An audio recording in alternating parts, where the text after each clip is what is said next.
Carta de Paulo aos Hebreus, capítulo 1. Antigamente, por meio dos profetas, Deus falou muitas vezes e de muitas maneiras aos nossos antepassados. Mas nestes últimos tempos, Ele nos falou por meio do seu Filho. Foi Ele quem Deus escolheu para possuir todas as coisas, e foi por meio dele que Deus criou o universo. O Filho brilha com o brilho da glória de Deus e é a perfeita semelhança do próprio Deus. Ele sustenta o universo com a sua palavra poderosa.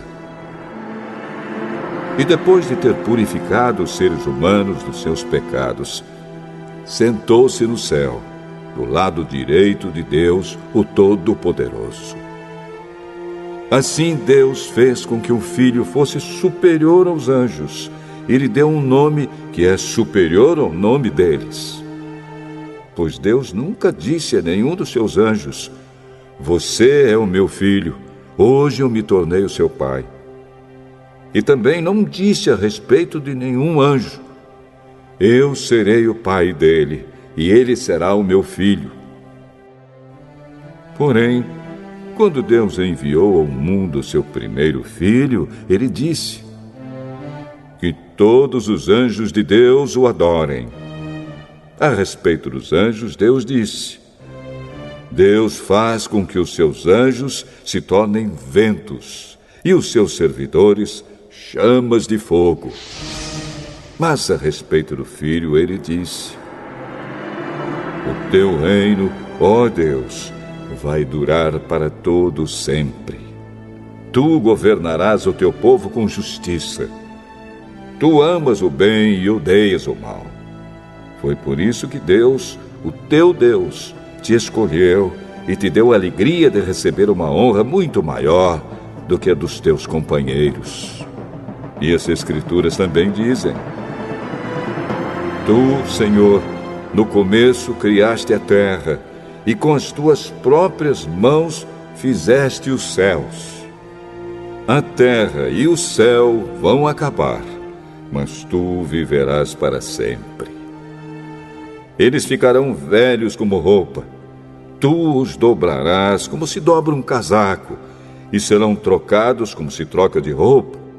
Mas tu és sempre o mesmo, e a tua vida não tem fim." Deus nunca disse a nenhum dos seus anjos: "Sente-se do meu lado direito, até que eu ponha os seus inimigos como estrado debaixo dos seus pés." Então, o que são os anjos? Todos eles são espíritos que servem a Deus, os quais ele envia para ajudar os que vão receber a salvação.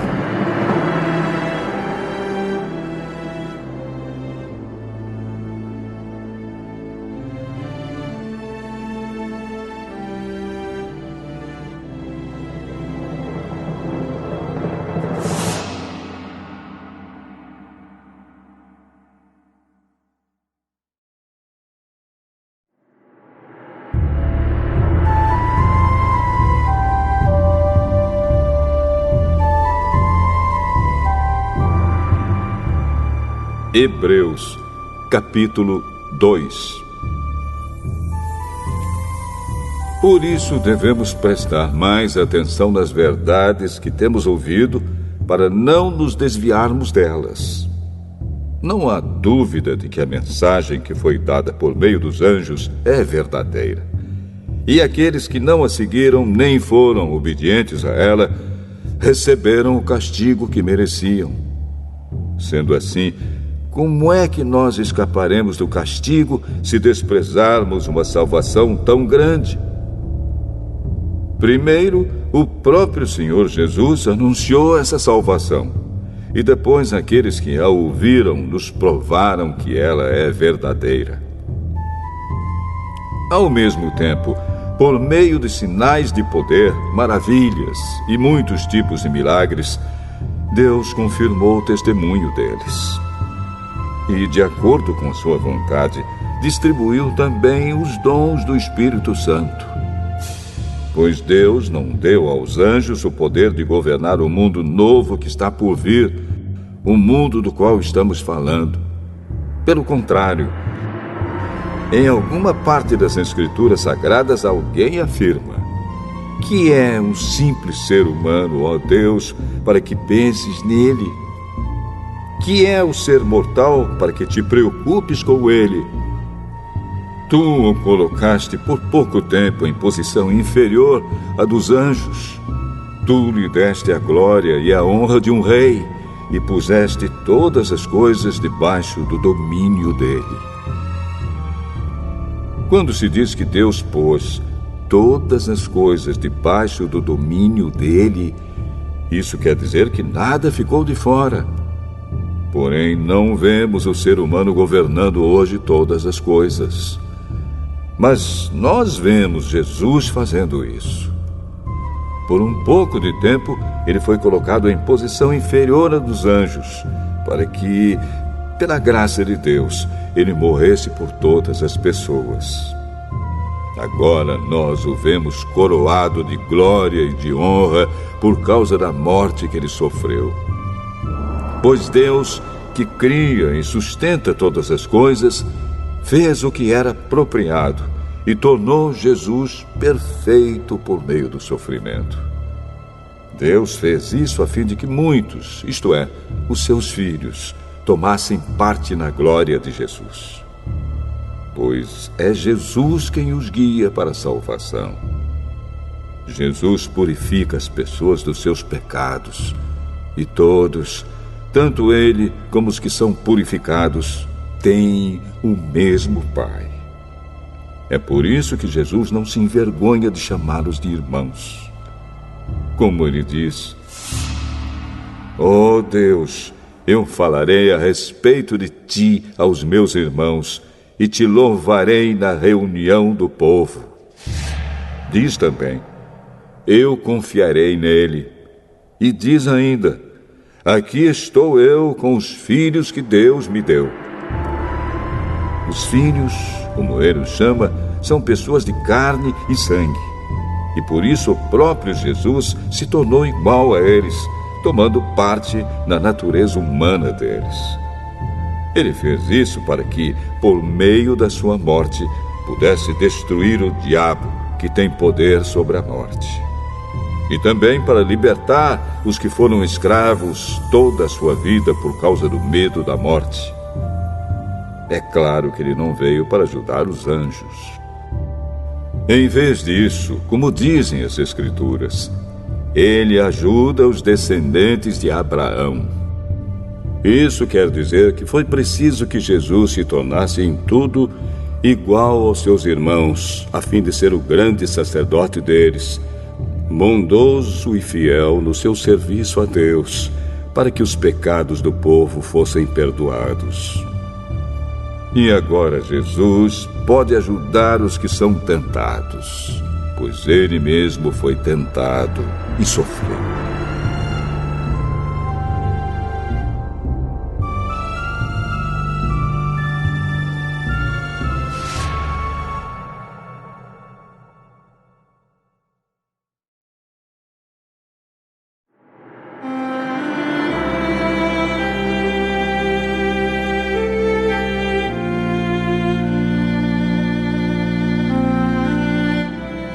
Hebreus, capítulo 3.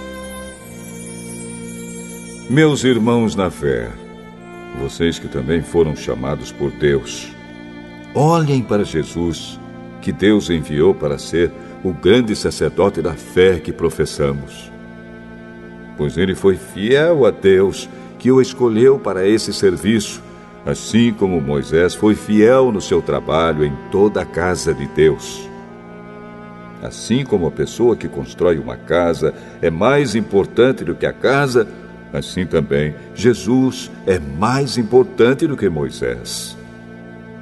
Uma casa tem de ser construída por alguém, mas Deus é o construtor de tudo o que existe. E Moisés foi um servo fiel no seu trabalho na casa de Deus e falou das coisas que Deus ia dizer no futuro. Mas Cristo é fiel como filho que dirige a casa de Deus. E nós seremos a sua casa se conservarmos a nossa coragem e a nossa confiança naquilo que esperamos. Por isso, como diz o Espírito Santo, se hoje vocês ouvirem a voz de Deus, não sejam teimosos como foram os seus antepassados, quando se revoltaram contra ele no dia em que eles o puseram à prova no deserto. Ali os antepassados de vocês me desafiaram e me puseram à prova, embora eles tivessem visto o que eu fiz durante 40 anos. Por isso fiquei irritado com aquela gente e disse: eles são gente de coração perverso e não querem obedecer aos meus mandamentos. Eu fiquei irado e fiz este juramento: eles nunca entrarão na terra prometida, onde eu lhes teria dado descanso. Meus irmãos, cuidado para que nenhum de vocês tenha um coração tão mau e descrente que o leve a se afastar do Deus vivo. Pelo contrário, enquanto esse hoje de que falam as Escrituras Sagradas se aplicar a nós, animem uns aos outros, a fim de que nenhum de vocês se deixe enganar pelo pecado, nem endureça o seu coração. Pois seremos companheiros de Cristo se continuarmos firmes até o fim na confiança que temos tido desde o princípio. É isso que as Escrituras Sagradas dizem. Se hoje vocês ouvirem a voz de Deus, não sejam teimosos como foram os seus antepassados quando se revoltaram contra ele. Quem foi que ouviu a voz de Deus e se revoltou contra ele?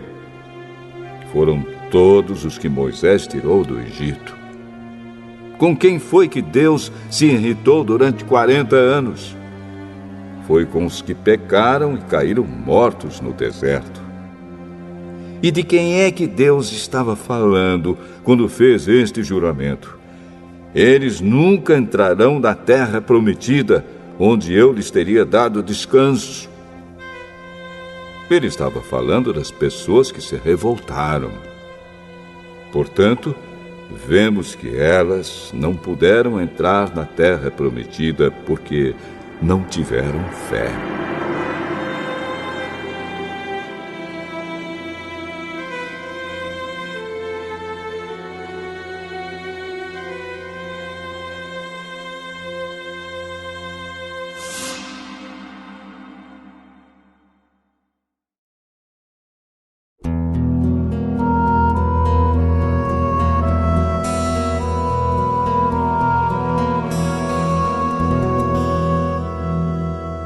Hebreus, capítulo 4. Deus nos deixou a promessa de que podemos receber o descanso de que Ele falou. Portanto, tenhamos muito cuidado para que Deus não julgue que algum de vocês tenha falhado, deixando assim de receber esse descanso. Pois, assim como aquelas pessoas ouviram, também nós ouvimos a boa notícia. Elas ouviram a mensagem, porém, ela não lhes fez nenhum bem, porque quando a ouviram, não a receberam com fé. Portanto, nós, os que cremos, recebemos o descanso prometido por Deus, como Ele mesmo disse. Eu fiquei irado e fiz este juramento: eles nunca entrarão na terra prometida, onde eu lhes teria dado descanso. Ele disse isso, embora o seu trabalho já estivesse terminado, desde o tempo em que havia criado o mundo. Pois a respeito do sétimo dia está escrito o seguinte em alguma parte das Escrituras Sagradas: no sétimo dia Deus descansou de todo o trabalho que ele havia feito. E o mesmo assunto é repetido: eles nunca entrarão na terra prometida, onde eu lhes teria dado descanso. Aqueles que foram os primeiros a ouvir a boa notícia não tiveram fé e por isso não receberam esse descanso. Portanto, há outros que vão recebê-lo. A prova disso é que Deus marca outro dia chamado hoje. Ele falou disso muitos anos depois, por meio de Davi, no trecho das Escrituras já citado. Se hoje vocês ouvirem a voz de Deus, não sejam teimosos. Se Josué tivesse dado ao povo esse descanso, Deus não teria falado mais tarde a respeito de outro dia. Assim, ainda fica para o povo de Deus um descanso, como o descanso de Deus no 7º dia. Porque quem receber o descanso que Deus prometeu, vai descansar de todos os seus trabalhos, assim como Deus descansou dos trabalhos dele. Portanto, façamos tudo para receber esse descanso, e assim nenhum de nós deixará de recebê-lo, como aconteceu com aquelas pessoas por terem se revoltado. Pois a palavra de Deus é viva e poderosa, e corta mais do que qualquer espada afiada dos dois lados. Ela vai até o lugar mais fundo da alma e do espírito, vai até o íntimo das pessoas e julga os desejos e pensamentos do coração delas. Não há nada que se possa esconder de Deus. Em toda a criação, tudo está descoberto e aberto diante dos seus olhos, e é a Ele que todos nós teremos de prestar contas. Portanto, fiquemos firmes na fé que anunciamos, pois temos um grande sacerdote poderoso, Jesus, o Filho de Deus, o qual entrou na própria presença de Deus. O nosso grande sacerdote não é como aqueles que não são capazes de compreender as nossas fraquezas. Pelo contrário, temos um grande sacerdote que foi tentado do mesmo modo que nós, mas não pecou. Por isso, tenhamos confiança e cheguemos perto do trono divino onde está a graça de Deus. Ali receberemos misericórdia e encontraremos graça sempre que precisarmos de ajuda.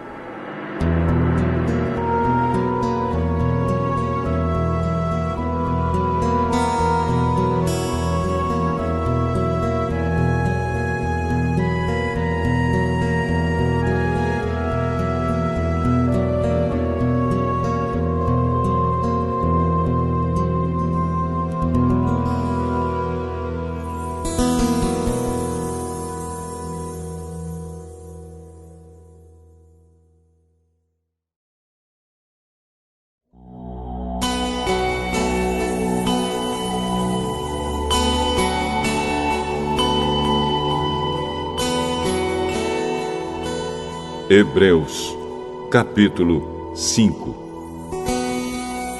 Cada grande sacerdote é escolhido entre os homens e nomeado para servir a Deus em favor do povo, apresentando a Deus ofertas e sacrifícios pelos pecados. Como ele próprio tem as suas fraquezas, pode ter paciência com os ignorantes e com os que cometem erros. E porque ele mesmo é fraco, precisa oferecer sacrifícios não somente pelos pecados do povo, mas também pelos seus próprios pecados. Ninguém escolhe para si mesmo a honra de ser grande sacerdote.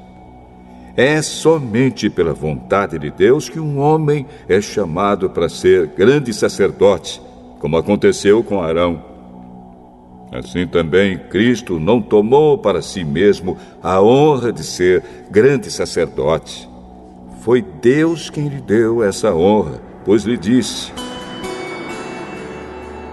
"Você é o meu filho. Hoje eu me tornei o seu pai." Em outro lugar das Escrituras Sagradas, ele também disse: "Você será sacerdote para sempre, na ordem do sacerdócio de Melquisedeque."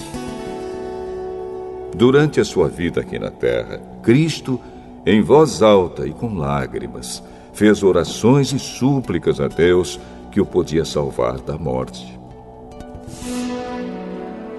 E as suas orações foram atendidas porque ele era dedicado a Deus. Embora fosse o Filho de Deus, ele aprendeu, por meio dos seus sofrimentos, a ser obediente. E depois de ser aperfeiçoado, ele se tornou a fonte da salvação eterna para todos os que lhe obedecem. E Deus o nomeou grande sacerdote na ordem do sacerdócio de Melquisedeque. Temos muito o que dizer a respeito desse assunto, mas por que vocês custam a entender as coisas? É difícil explicá-las. Depois de tanto tempo, vocês já deviam ser mestres, mas ainda precisam de alguém que lhes ensine as primeiras lições dos ensinamentos de Deus. Em vez de alimento sólido, vocês ainda precisam de leite. E quem precisa de leite ainda é criança e não tem nenhuma experiência para saber o que está certo ou errado. Porém, a comida dos adultos é sólida, pois eles, pela prática, sabem a diferença entre o que é bom e o que é mau.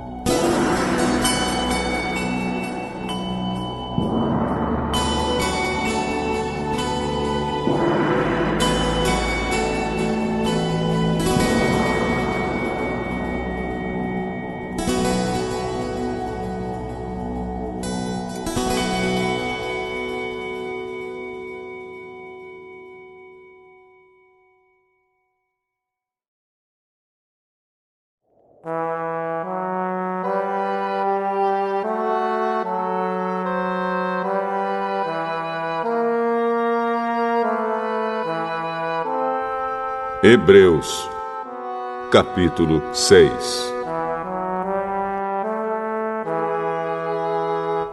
Assim, vamos em frente a fim de chegarmos ao ensinamento de adultos, deixando para trás as primeiras lições da mensagem de Cristo. Nós não vamos colocar de novo as bases dessa mensagem, isto é, a necessidade de abandonar uma vida inútil e de crer em Deus. O ensinamento a respeito dos batismos e da cerimônia de pôr as mãos sobre os cristãos, e a ressurreição dos mortos e o julgamento eterno. Vamos em frente, e se Deus quiser, é isso que faremos. Como é que as pessoas que abandonaram a fé podem se arrepender de novo? Elas já estavam na luz de Deus, já haviam experimentado o dom do céu e recebido a sua parte do Espírito Santo. Já haviam conhecido por experiência que a palavra de Deus é boa e tinham experimentado os poderes do mundo que há de vir. Mas depois abandonaram a fé. É impossível levar essas pessoas a se arrependerem de novo, pois estão crucificando outra vez o Filho de Deus e zombando publicamente dele. Deus abençoa a terra que recebe a chuva, a qual muitas vezes cai sobre ela e produz plantas úteis para aqueles que trabalham nela. Mas a terra que produz mato e espinhos não serve para nada. Ela corre o perigo de ser amaldiçoada por Deus e acaba sendo queimada. Porém, ainda que falemos dessa maneira, meus queridos irmãos, estamos certos de que vocês têm as melhores bênçãos que vêm da salvação. Deus não é injusto. Ele não esquece o trabalho que vocês fizeram, nem o amor que lhe mostraram na ajuda que deram e ainda estão dando aos seus irmãos na fé. O nosso profundo desejo é que cada um de vocês continue com entusiasmo até o fim, para que de fato recebam o que esperam. Não queremos que se tornem preguiçosos, mas que sejam como os que creem e têm paciência, para que assim recebam o que Deus prometeu. Deus fez a promessa a Abraão e jurou cumpri-la. E como não havia ninguém maior do que ele mesmo, Deus jurou pelo seu próprio nome. Ele disse a Abraão: Eu prometo que abençoarei você ricamente e lhe darei muitos descendentes. Abraão teve paciência e por isso recebeu o que Deus havia prometido. Quando alguém jura, usa o nome de uma pessoa que é maior do que ele e o juramento acaba com qualquer discussão. Deus quis deixar bem claro aos que iam receber o que ele havia prometido que jamais mudaria sua decisão. Por isso, junto com a promessa, fez o juramento.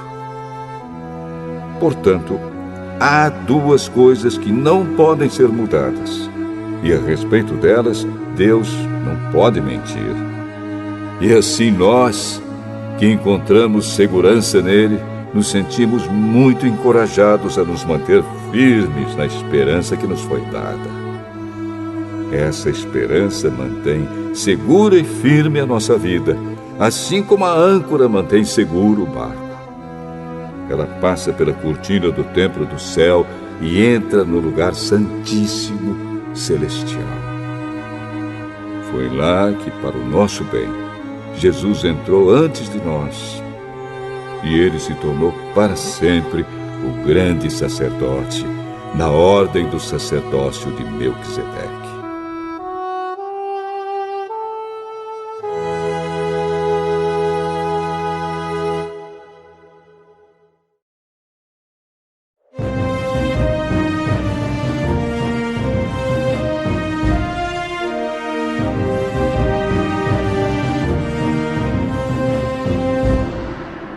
Hebreus, capítulo 7.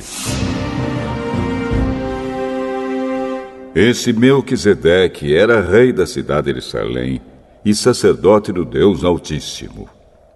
Quando Abraão estava voltando da batalha em que matou os reis, Melquisedeque foi ao encontro dele e o abençoou. Abraão lhe deu a 10ª parte de tudo que ele havia tomado dos inimigos na batalha. O nome de Melquisedeque quer dizer, primeiramente, Rei da Justiça. E porque ele era rei de Salém, o seu nome também quer dizer Rei da Paz. Não se conhece o pai, nem a mãe, nem qualquer antepassado de Melquisedeque. E também não se sabe nada sobre o seu nascimento ou sobre a sua morte. Por ser como filho de Deus, ele continua sacerdote para sempre. Vejam como Melquisedeque era grande. Abraão, o patriarca, lhe deu a 10ª parte de tudo que havia tomado dos inimigos na batalha. Conforme a lei de Moisés, os sacerdotes, que são descendentes de Levi, têm a obrigação de receber do povo a 10ª parte de tudo. Eles recebem dos seus próprios patrícios, embora estes também sejam descendentes de Abraão. Melquisedeque não era descendente de Levi, mas recebeu a 10ª parte daquilo que Abraão havia tomado na batalha e o abençoou. Sim, abençoou o próprio Abraão, que havia recebido as promessas de Deus.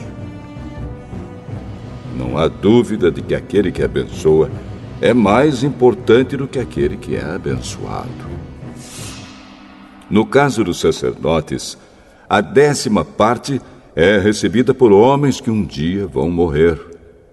Mas, no caso de Melquisedeque, como dizem as Escrituras Sagradas, a 10ª parte foi recebida por alguém que continua vivo. Portanto, quando Abraão pagou a 10ª parte, Levi, cujos descendentes recebem a 10ª parte, também pagou. Pois Levi não tinha nascido e, por assim dizer, ainda estava no corpo do seu antepassado Abraão quando este se encontrou com Melquisedeque. A lei que o povo de Israel recebeu se baseava no sacerdócio dos levitas. Ora, se o trabalho dos sacerdotes levitas tivesse sido perfeito, não haveria necessidade de aparecer outro tipo de sacerdote da ordem do sacerdócio de Melquisedeque e não da ordem de Arão. Pois quando se muda o sacerdócio, a lei também precisa ser mudada. E o nosso Senhor Jesus, a respeito de quem são ditas essas coisas, pertencia a outra tribo. E nenhum membro dessa tribo jamais serviu como sacerdote. É sabido que, por nascimento, Jesus, o nosso Senhor, pertencia à tribo de Judá. E Moisés não disse nada dessa tribo quando falou a respeito de sacerdotes. E tudo isso se torna bem mais claro, pois surgiu um sacerdote diferente, parecido com Melquisedeque. Ele não foi feito sacerdote pelas leis ou regras humanas, porém se tornou sacerdote por meio do poder de uma vida que não tem fim. Porque as Escrituras Sagradas dizem: você será sacerdote para sempre, na ordem do sacerdócio de Melquisedeque. Assim, a regra antiga foi anulada porque era fraca e inútil, pois a lei não podia aperfeiçoar nada. Mas agora, Deus nos deu uma esperança melhor, por meio da qual chegamos perto dele. Além disso, há o juramento de Deus. Não houve juramento quando os outros se tornaram sacerdotes. Porém, houve juramento quando Jesus se tornou sacerdote, pois Deus lhe disse: o Senhor jurou e não voltará atrás. Ele disse: você será sacerdote para sempre. Portanto, essa diferença também faz com que Jesus seja a garantia de uma aliança melhor. Há ainda outra diferença. Os outros sacerdotes foram muitos porque morriam e não podiam continuar o seu trabalho.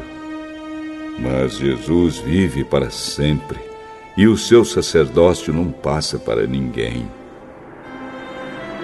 E por isso ele pode, hoje e sempre, salvar as pessoas que vão a Deus por meio dele, porque Jesus vive para sempre a fim de pedir a Deus em favor delas.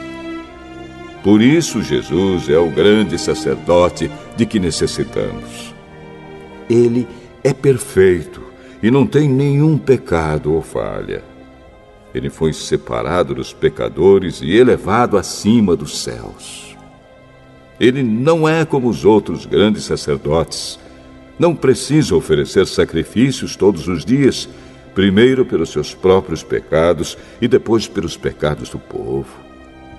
Ele ofereceu um sacrifício uma vez por todas, quando se ofereceu a si mesmo. A lei de Moisés escolheu homens que são imperfeitos para serem grandes sacerdotes. Mas, pela promessa feita com juramento, a qual veio depois da lei de Moisés, Deus escolhe o Filho que se tornou perfeito para sempre.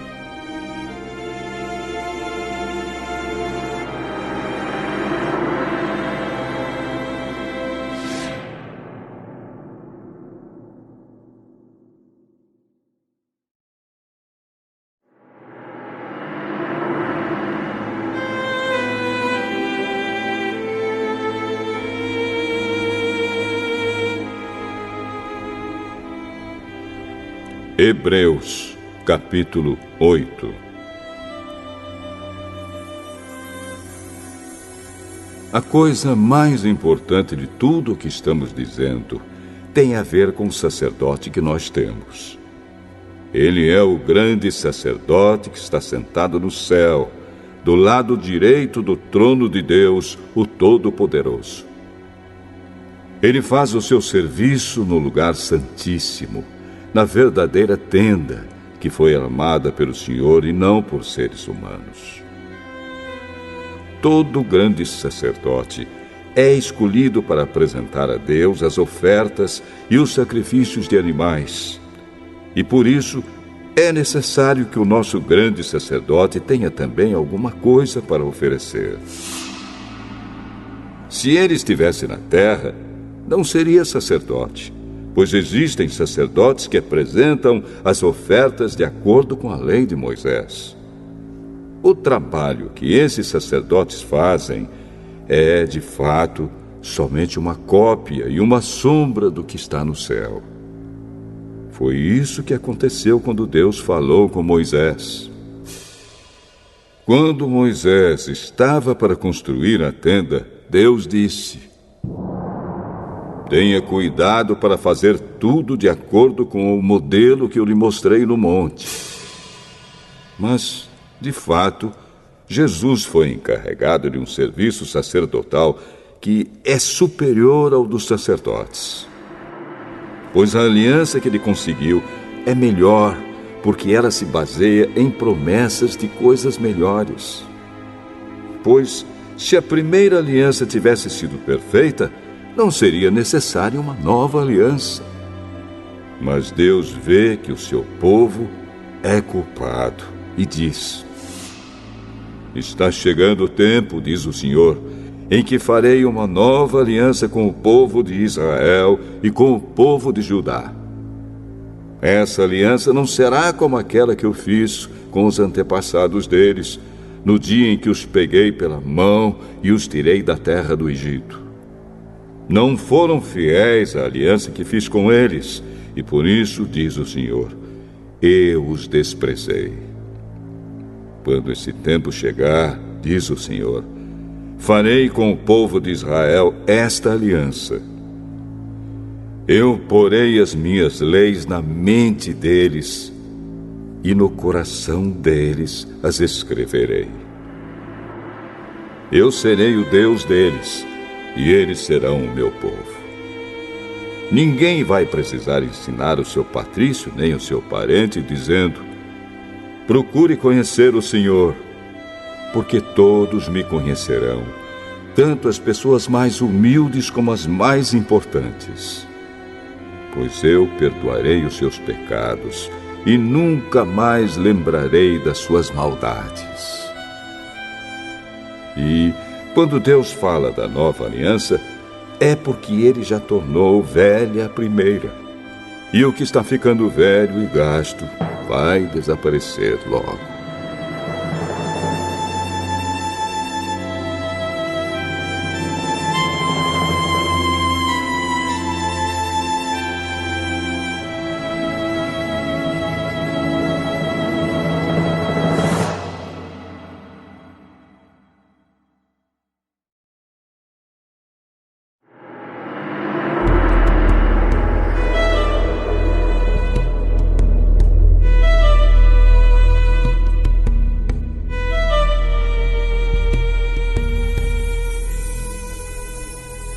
Hebreus, capítulo 9. A primeira aliança tinha leis sobre adoração e tinha também um santuário construído por seres humanos onde se adorava a Deus. Foi armada uma tenda dividida em duas partes. Na parte da frente, chamada Lugar Santo, ficavam o candelabro e a mesa com os pães oferecidos a Deus. Atrás da segunda cortina ficava a parte que era chamada de Lugar Santíssimo. Ali estava colocado o altar de ouro, onde era queimado o incenso, e também estava colocada a arca da aliança, toda coberta de ouro. Dentro da arca estavam a vasilha de ouro com o maná, o bastão de Arão, do qual tinham saído brotos, e as duas placas de pedra com os mandamentos escritos nelas. Em cima da arca, representando a presença divina, estavam os querubins, com as suas asas abertas sobre o lugar onde os pecados eram perdoados. Mas agora não é o momento de explicar os detalhes dessas coisas. Depois de tudo isso ter sido preparado, os sacerdotes entram todos os dias na parte da frente da tenda, que é o lugar santo, para cumprir os seus deveres religiosos. Mas somente o grande sacerdote entra na parte de trás, que é o lugar santíssimo, e isso apenas uma vez por ano. Ele oferece a Deus o sangue de animais em favor de si mesmo e também pelos pecados que o povo cometeu sem saber que estava pecando. Por meio disso tudo, o Espírito Santo nos ensina de modo bem claro que a entrada para o lugar santíssimo ainda não foi aberta enquanto a parte da frente, que é o lugar santo, continuar sendo usada. Isso é um símbolo para hoje. Quer dizer que as ofertas e os sacrifícios de animais oferecidos a Deus não tornam perfeito o coração das pessoas que o adoram. Essas ofertas e sacrifícios têm a ver somente com comida, com bebida e com várias cerimônias de purificação. São regras externas que têm valor somente até que Deus renove todas as coisas. Mas Cristo veio como o grande sacerdote das coisas boas que já estão aqui. A tenda em que ele serve é melhor e mais perfeita e não foi construída por seres humanos, isto é, não é deste mundo. Quando Cristo veio e entrou uma vez por todas no lugar santíssimo, ele não levou consigo sangue de bodes ou de bezerros para oferecer como sacrifício. Pelo contrário, ele ofereceu o seu próprio sangue e conseguiu para nós a salvação eterna. O sangue de bodes e de touros e as cinzas da bezerra queimada são espalhados sobre as pessoas impuras e elas ficam purificadas por fora. Se isso é assim, imagine então quanto maior ainda é o poder do sangue de Cristo. Por meio do Espírito Eterno, ele se ofereceu a si mesmo a Deus como sacrifício sem defeito. E o seu sangue nos purifica por dentro, tirando as nossas culpas. Assim podemos servir ao Deus vivo, pois já não praticamos cerimônias que não valem nada. Portanto, é Cristo quem consegue fazer uma nova aliança, para que os que foram chamados por Deus possam receber as bênçãos eternas que o próprio Deus prometeu.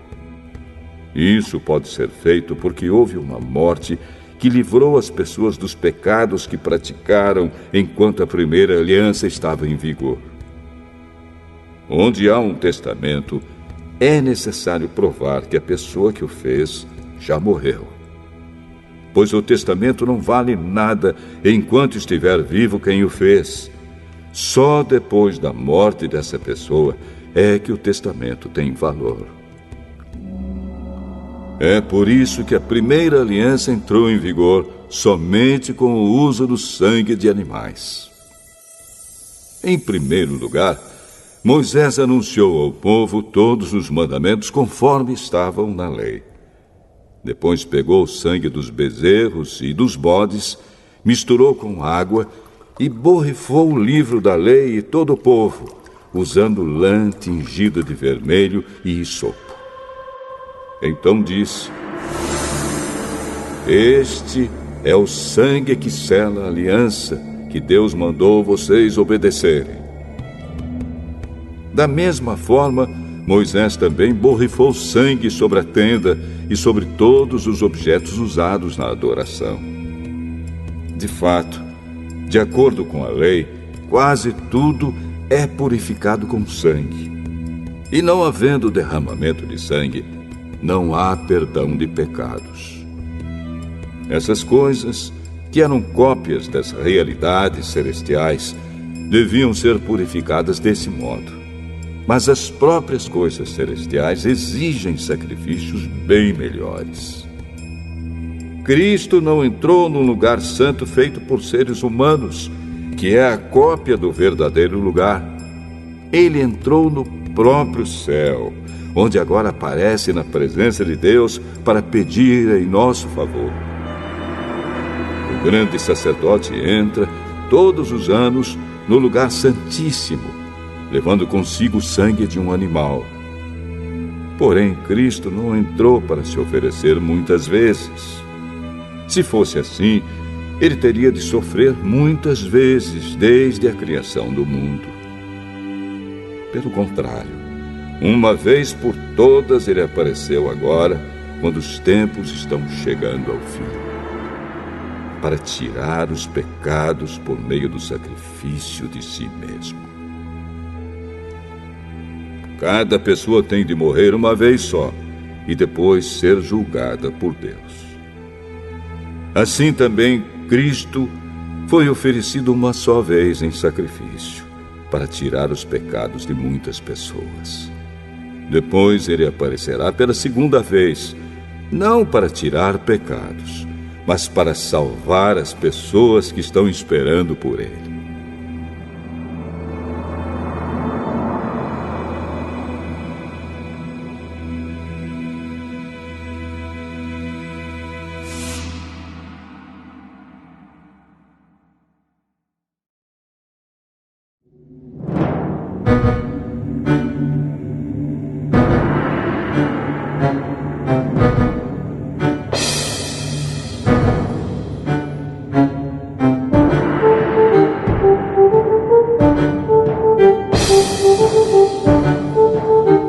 Hebreus, capítulo 10.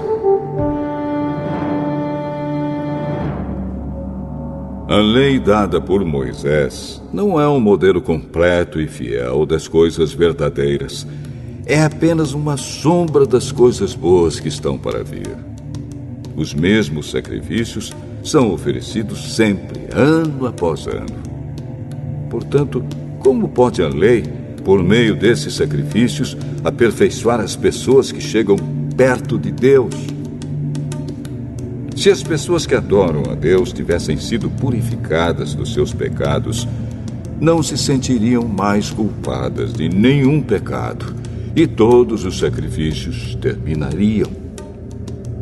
Em vez disso, esses sacrifícios, realizados ano após ano, servem para fazer com que as pessoas lembrem dos seus pecados. Pois o sangue de touros e de bodes não pode, de modo nenhum, tirar os pecados de ninguém. Por isso, Cristo, ao entrar no mundo, disse: Tu, ó Deus, não queres animais oferecidos em sacrifícios, nem ofertas de cereais, mas preparaste um corpo para mim. Não te agradam as ofertas de animais queimados inteiros no altar, nem os sacrifícios oferecidos para tirar pecados. Então eu disse: Estou aqui, ó Deus. Venho fazer a tua vontade, assim como está escrito a meu respeito no livro da lei.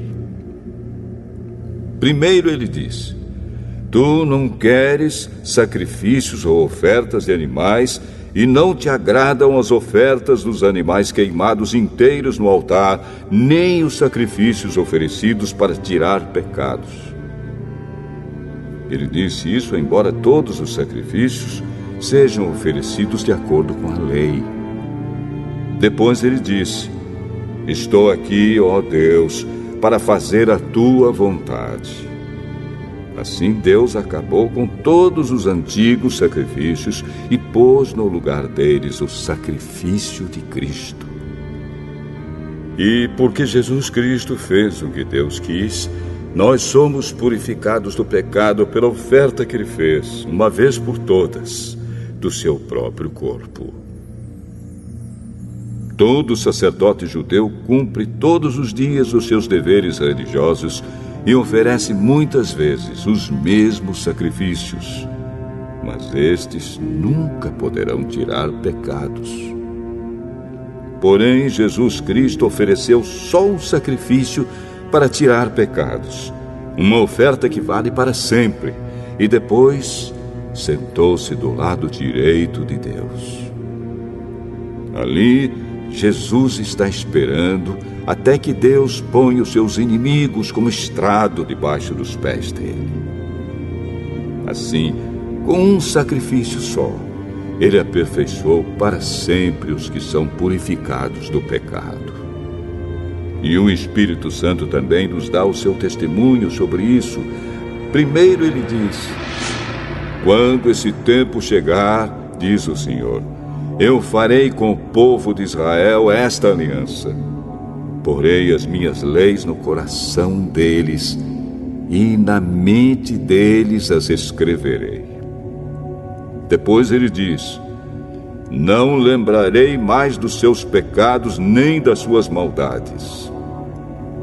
Assim, quando os pecados são perdoados, já não há mais necessidade de oferta para tirá-los.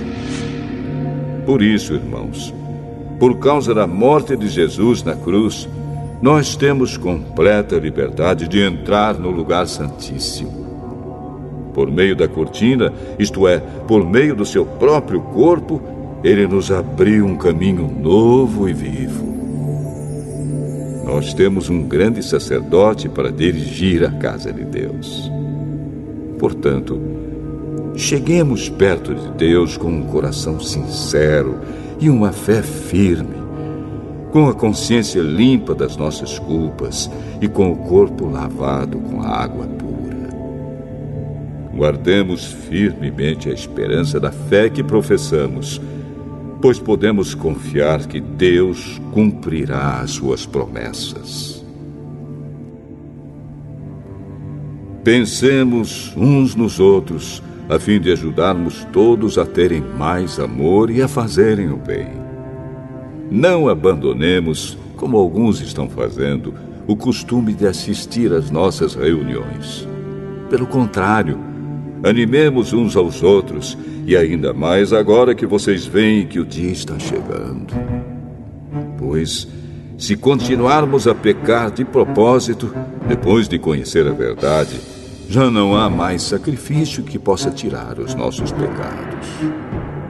Pelo contrário, resta apenas o medo do que acontecerá. Medo do julgamento e do fogo violento que destruirá os que são contra Deus. Quem desobedece à lei de Moisés é condenado sem dó à morte, se for julgado culpado depois de ouvido o testemunho de 2 pessoas, pelo menos.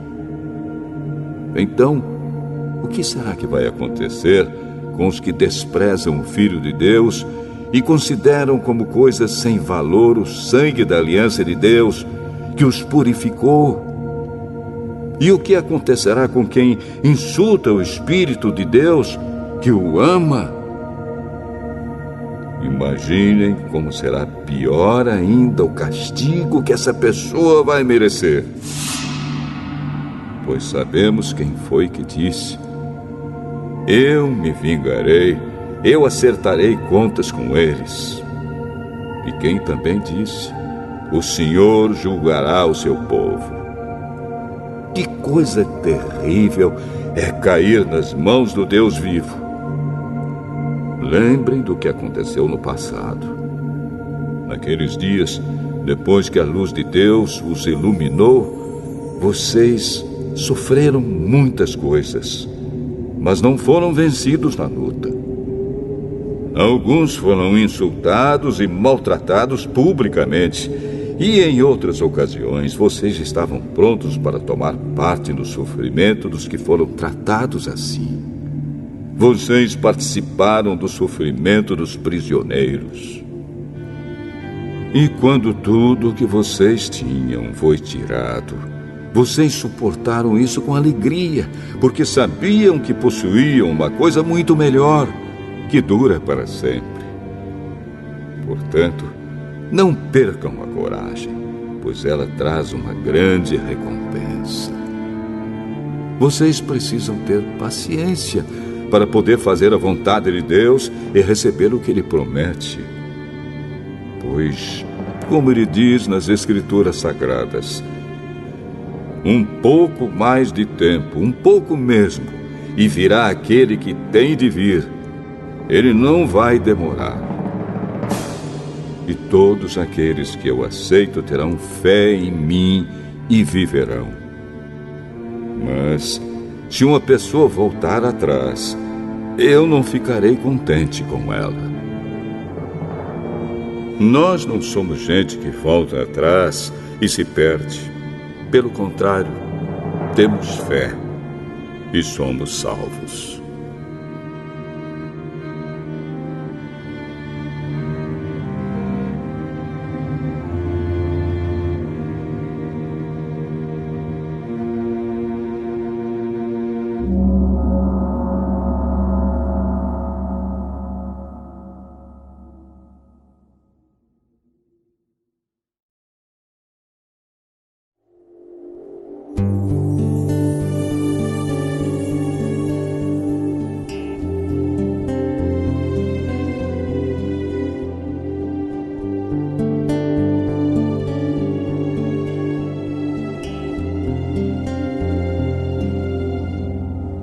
Hebreus, capítulo 11. A fé é a certeza de que vamos receber as coisas que esperamos e a prova de que existem coisas que não podemos ver. Foi pela fé que as pessoas do passado conseguiram a aprovação de Deus. É pela fé que entendemos que o universo foi criado pela palavra de Deus e que aquilo que pode ser visto foi feito daquilo que não se vê. Foi pela fé que Abel ofereceu a Deus um sacrifício melhor do que o de Caim. Pela fé, ele conseguiu a aprovação de Deus como homem correto, tendo o próprio Deus aprovado as suas ofertas. Por meio da sua fé, Abel, mesmo depois de morto, ainda fala. Foi pela fé que Enoque escapou da morte. Ele foi levado para Deus e ninguém o encontrou, porque Deus mesmo o havia levado. As Escrituras Sagradas dizem que antes disso ele já havia agradado a Deus. Sem fé, ninguém pode agradar a Deus, porque quem vai a Ele precisa crer que Ele existe e que recompensa os que procuram conhecer o melhor. Foi pela fé que Noé ouviu os avisos de Deus sobre as coisas que iam acontecer e que não podiam ser vistas. Noé obedeceu a Deus e construiu uma barca em que ele e a sua família foram salvos. Assim Noé condenou o mundo e recebeu de Deus a aprovação que vem por meio da fé. Foi pela fé que Abraão, ao ser chamado por Deus, obedeceu e saiu para uma terra que Deus lhe prometeu dar. Ele deixou o seu próprio país sem saber para onde ia. Pela fé, ele morou como estrangeiro na terra que Deus lhe havia prometido. Viveu em barracas com Isaque e Jacó, que também receberam a mesma promessa de Deus. Porque Abraão esperava a cidade que Deus planejou e construiu, a cidade que tem alicerces que não podem ser destruídos. Foi pela fé que Abraão se tornou pai, embora fosse velho demais, e a própria Sara não pudesse mais ter filhos. Ele creu que Deus ia cumprir a sua promessa. Assim, de um só homem, que estava praticamente morto, nasceram tantos descendentes como as estrelas do céu, tão numerosos como os grãos de areia da praia do mar. Todos esses morreram cheios de fé. Não receberam as coisas que Deus tinha prometido, mas as viram de longe e ficaram contentes por causa delas. E declararam que eram estrangeiros e refugiados de passagem por este mundo. E aqueles que dizem isso mostram bem claro que estão procurando uma pátria para si mesmos. Não ficaram pensando em voltar para a terra de onde tinham saído. Se quisessem, teriam a oportunidade de voltar. Mas, pelo contrário, estavam procurando uma pátria melhor, a pátria celestial.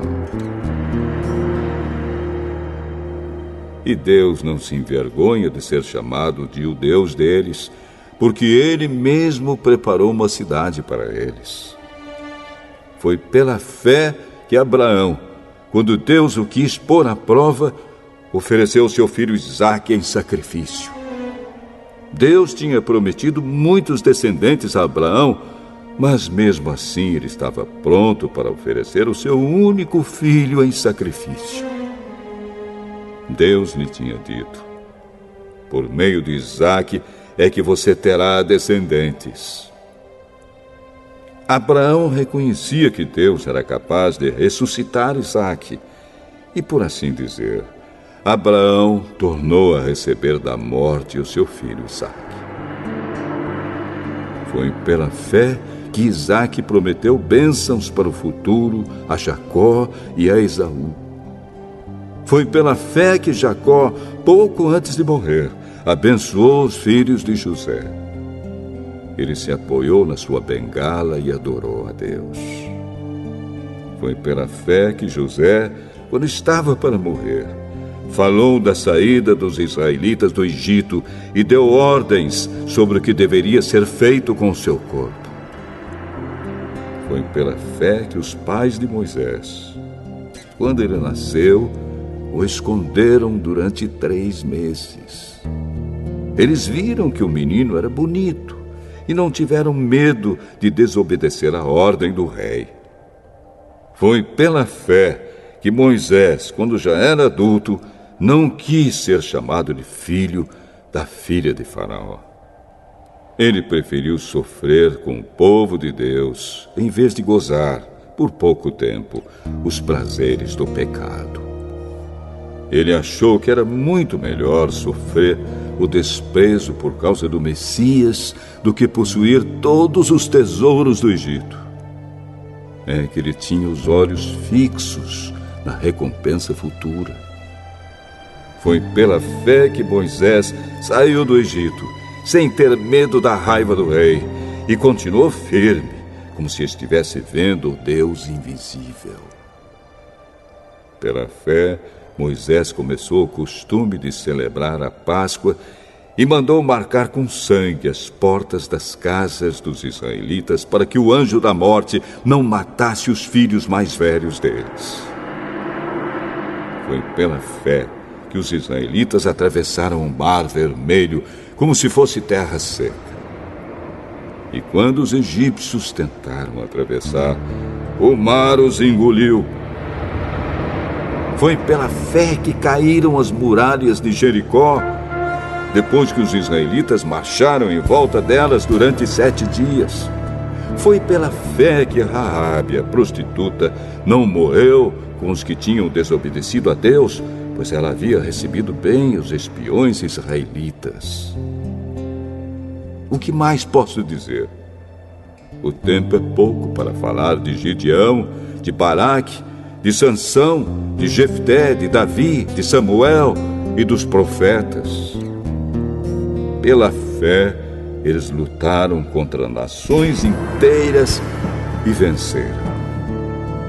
Fizeram o que era correto e receberam o que Deus lhes havia prometido. Fecharam a boca de leões, apagaram incêndios terríveis e escaparam de serem mortos à espada. Eram fracos, mas se tornaram fortes. Foram poderosos na guerra e venceram exércitos estrangeiros. Pela fé, mulheres receberam de volta os seus mortos, que ressuscitaram. Outros foram torturados até a morte. Eles recusaram ser postos em liberdade a fim de ressuscitar para uma vida melhor. Alguns foram insultados e surrados, e outros acorrentados e jogados na cadeia. Outros foram mortos a pedradas, outros cerrados pelo meio, e outros mortos à espada. Andaram de um lado para outro vestidos de peles de ovelhas e de cabras. Eram pobres, perseguidos e maltratados. Andaram como refugiados pelos desertos e montes, vivendo em cavernas e em buracos na terra. O mundo não era digno deles. Porque creram, todas essas pessoas foram aprovadas por Deus, mas não receberam o que ele havia prometido. Pois Deus tinha preparado um plano ainda melhor para nós, a fim de que somente conosco elas fossem aperfeiçoadas.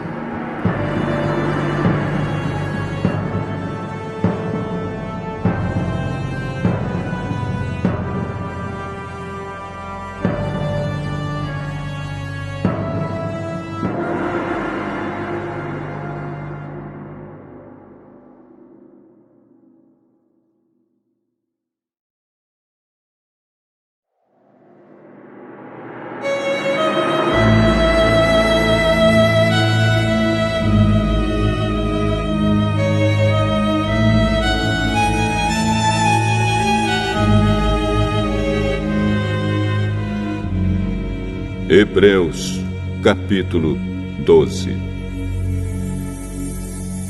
Assim, nós temos essa grande multidão de testemunhas ao nosso redor. Portanto, deixemos de lado tudo o que nos atrapalha e o pecado que se agarra firmemente em nós e continuemos a correr, sem desanimar, a corrida marcada para nós. Conservemos os nossos olhos fixos em Jesus, pois é por meio dele que a nossa fé começa, e é ele quem aperfeiçoa essa fé. Ele não deixou que a cruz fizesse com que ele desistisse. Pelo contrário, por causa da alegria que lhe foi prometida, ele não se importou com a humilhação de morrer na cruz e agora está sentado do lado direito do trono de Deus. Pensem no sofrimento dele e como suportou com paciência o ódio dos pecadores. Assim vocês não desanimem, nem desistam, porque na luta contra o pecado vocês ainda não tiveram de combater até a morte. Será que vocês já esqueceram as palavras de encorajamento que Deus lhes disse, como se vocês fossem filhos dele? Pois ele disse: preste atenção, meu filho, quando o Senhor o castiga, e não se desanime quando ele o repreende. Pois o Senhor corrige quem ele ama e castiga quem ele aceita como filho. Suportem o sofrimento com paciência, como se fosse um castigo dado por um pai, pois o sofrimento de vocês mostra que Deus os está tratando como seus filhos. Será que existe algum filho que nunca foi corrigido pelo pai? Se vocês não são corrigidos, como acontece com todos os filhos de Deus, então não são filhos de verdade, mas filhos ilegítimos. No caso dos nossos pais humanos, eles nos corrigiam e nós os respeitávamos. Então devemos obedecer muito mais ainda ao nosso Pai Celestial, e assim viveremos. Os nossos pais humanos nos corrigiam durante pouco tempo, pois achavam que isso era certo. Mas Deus nos corrige para o nosso próprio bem, para que participemos da sua santidade. Quando somos corrigidos, isso no momento nos parece motivo de tristeza e não de alegria. Porém, mais tarde, os que foram corrigidos recebem como recompensa uma vida correta e de paz. Portanto, levantem as suas mãos cansadas e fortaleçam os seus joelhos enfraquecidos. Andem por caminhos aplanados, para que o pé aleijado não manque, mas seja curado. Procurem ter paz com todos e se esforcem para viver uma vida completamente dedicada ao Senhor, pois sem isso ninguém o verá. Tomem cuidado para que ninguém abandone a graça de Deus. Cuidado para que ninguém se torne como uma planta amarga que cresce e prejudica muita gente com o seu veneno. E tomem cuidado também para que ninguém se torne imoral ou perca o respeito pelas coisas sagradas, como Esaú, que por causa de um prato de comida vendeu seus direitos de filho mais velho. Como vocês sabem, depois ele quis receber a bênção do seu pai, mas foi rejeitado porque não encontrou um modo de mudar o que havia feito, embora procurasse fazer isso até mesmo com lágrimas. Vocês não foram como o povo de Israel. Vocês não chegaram perto de alguma coisa que se pode tocar, como o Monte Sinai com seu fogo destruidor, a escuridão e as trevas, a tempestade, o barulho de trombeta e o som de uma voz. Quando os israelitas ouviram a voz, pediram que ela não dissesse mais nada pois eles não podiam suportar a ordem que dizia: até um animal, se tocar o monte, deverá ser morto a pedradas. O que estavam vendo era tão terrível que Moisés disse: estou tremendo de medo. Pelo contrário, vocês chegaram ao Monte Sião e à cidade do Deus vivo, a Jerusalém celestial com seus milhares de anjos. Vocês chegaram à reunião alegre dos filhos mais velhos de Deus, isto é, daqueles que têm o nome deles escrito no céu.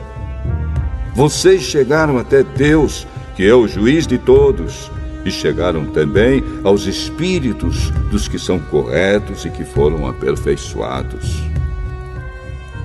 Vocês chegaram até Jesus, que fez a nova aliança e que borrifou o sangue que fala de coisas muito melhores do que o sangue de Abel. Portanto, tenham cuidado e não recusem ouvir aquele que fala. Aqueles que recusaram ouvir a pessoa que entregou a mensagem divina na terra não puderam escapar.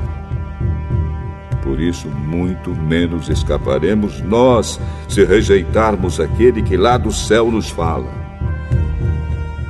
Naquele tempo, a voz de Deus fez com que a terra estremecesse. Mas agora ele prometeu isto: mais uma vez farei com que trema não somente a terra, mas também o céu. As palavras "mais uma vez" mostram bem que as coisas criadas serão abaladas e mudadas, para que as que não podem ser abaladas continuem como estão. Por isso, sejamos agradecidos, pois já recebemos um reino que não pode ser abalado.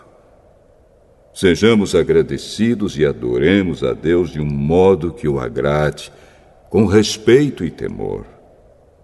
Porque, na verdade, o nosso Deus é um fogo destruidor.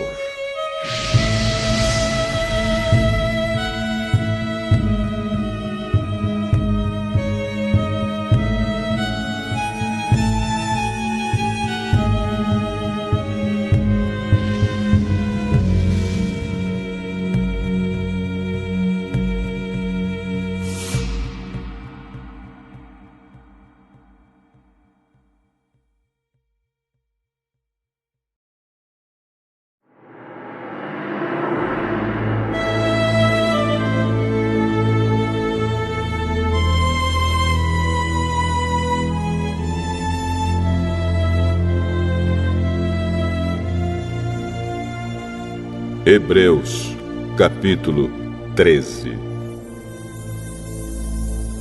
Continuem a amar uns aos outros como irmãos em Cristo. Não deixem de receber bem aqueles que vêm à casa de vocês, pois alguns que foram hospitaleiros receberam anjos sem saber. Lembrem dos presos, como se vocês estivessem na cadeia com eles. Lembrem dos que sofrem, como se vocês estivessem sofrendo com eles. Que o casamento seja respeitado por todos, e que os maridos e as esposas sejam fiéis um ao outro. Deus julgará os imorais e os que cometem adultério. Não se deixem dominar pelo amor ao dinheiro, e fiquem satisfeitos com o que vocês têm, pois Deus diz: eu nunca os deixarei e jamais os abandonarei. Portanto, sejamos corajosos e afirmemos: o Senhor é quem me ajuda e eu não tenho medo. Que mal pode alguém me fazer? Lembrem dos seus primeiros líderes espirituais que anunciaram a mensagem de Deus a vocês. Pensem como eles viveram e morreram e imitem a fé que eles tinham. Jesus Cristo é o mesmo ontem, hoje e sempre. Não se deixem levar por ensinamentos diferentes e estranhos que tiram vocês do caminho certo. É bom sermos espiritualmente fortes por meio da graça de Deus e não por meio da obediência a regras sobre alimentos. Pois os que obedecem a essas regras não têm sido ajudados por elas.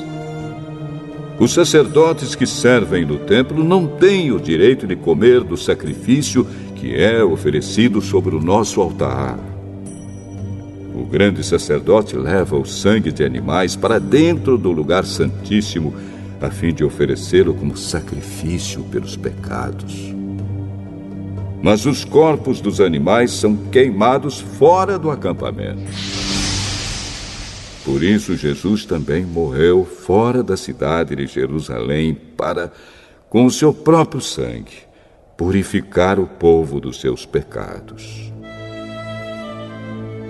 Portanto, vamos para perto de Jesus, fora do acampamento, e soframos a mesma desonra que ele sofreu. Porque neste mundo não temos nenhuma cidade que dure para sempre. Pelo contrário, procuramos a cidade que virá depois. Por isso, por meio de Jesus Cristo, ofereçamos sempre louvor a Deus. Esse louvor é o sacrifício que apresentamos, a oferta que é dada por lábios que confessam a sua fé nele. Não deixem de fazer o bem e de ajudar uns aos outros, pois são esses os sacrifícios que agradam a Deus. Obedeçam aos seus líderes e sigam as suas ordens, pois eles cuidam sempre das necessidades espirituais de vocês, porque sabem que vão prestar contas disso a Deus. Se vocês obedecerem, eles farão o trabalho com alegria. Mas, se vocês não obedecerem, eles trabalharão com tristeza. E isso não ajudará vocês em nada. Continuem a orar por nós. Temos certeza de que a nossa consciência está limpa, pois sempre queremos fazer o que é correto. E peço a vocês, de modo todo especial, que orem para que Deus me mande de volta a vocês o mais depressa possível. Deus ressuscitou nosso Senhor Jesus, que por causa da sua morte na cruz, é o grande pastor do rebanho. E é por meio do sangue de Jesus que a aliança eterna é selada. Que o Deus de paz lhes dê tudo de bom que vocês precisam para fazer a sua vontade. E que Ele, por meio de Jesus Cristo, faça em nós tudo o que lhe agrada. E a Cristo seja dada a glória para todos sempre. Amém. Meus irmãos, peço que escutem com paciência essas palavras de ânimo, pois esta carta que escrevi não é muito longa. Quero que saibam que o nosso irmão Timóteo já saiu da cadeia. Se ele vier logo, eu o levarei comigo quando for ver vocês. Saudações a todos os líderes da igreja daí e a todo o povo de Deus. Os irmãos da Itália também mandam saudações a vocês. Que a graça de Deus esteja com todos vocês.